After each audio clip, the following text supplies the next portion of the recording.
Un krietnes pulks glābēju un policistu. Visi kā viens cer uz brīnumu, ka ūdenī gulošajā automašīnā nav palikuši cilvēki, kuri nav spējuši no tās izkļūt.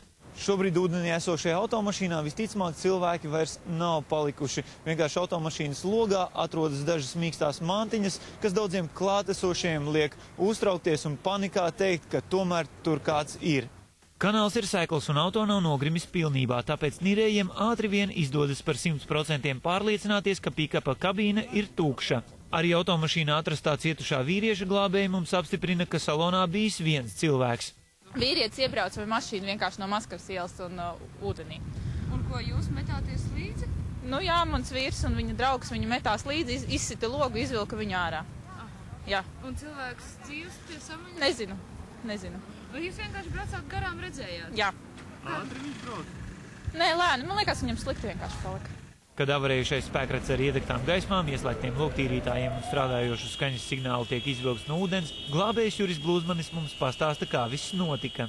Nenoskaidrot apstākļu dēļ autovadītājs iebrauca tieši pilsētas kanālā un nogrima.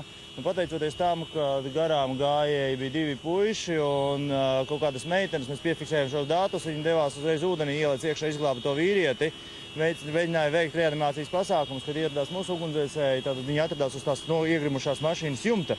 Jo mašīna bija nogrimusi, bet dziļums ir apmēram 1,5 metru un cilvēku varēja uzvilkt uz jumta. Un tika veikta mākslīgā elpināšana, kamēr mūsēji darbinieki dabūja viņu krastā, nodeva medicīniskās ātrās palīdzības mašīnā un tālāk jau mediķi aizveda cietušo uz slimnīcu. Ja? Šobrīd jūs redzat, notiek automašīnas pacelšana, mūsu ūdenslīdē devās iekšā, piekabināja mašīnu, pieķēdēja klāt un šobrīd ar mūsu ceļojumkrānu tiek celta mašīna ārā, tādā veidā arī novēršot piesārņojumu apkārtējai vidē, kas varētu rasties, kad mašīna nonāk ūdenī. Degpunktā rīcībā esošā informācija liecina, ka cietušā vīrieša reanimācijas pasākumi ātrās palīdzības automašīnā noritējuši 40 minūtes, un šobrīd viņš ir hospitalizēts. Ārsti norāda, ka vīrieša veselības stāvoklis nav saistīts ar traumām, kas varētu būt gūtas avārijā. Iespējams, viņam palicis slikti ar sirdi.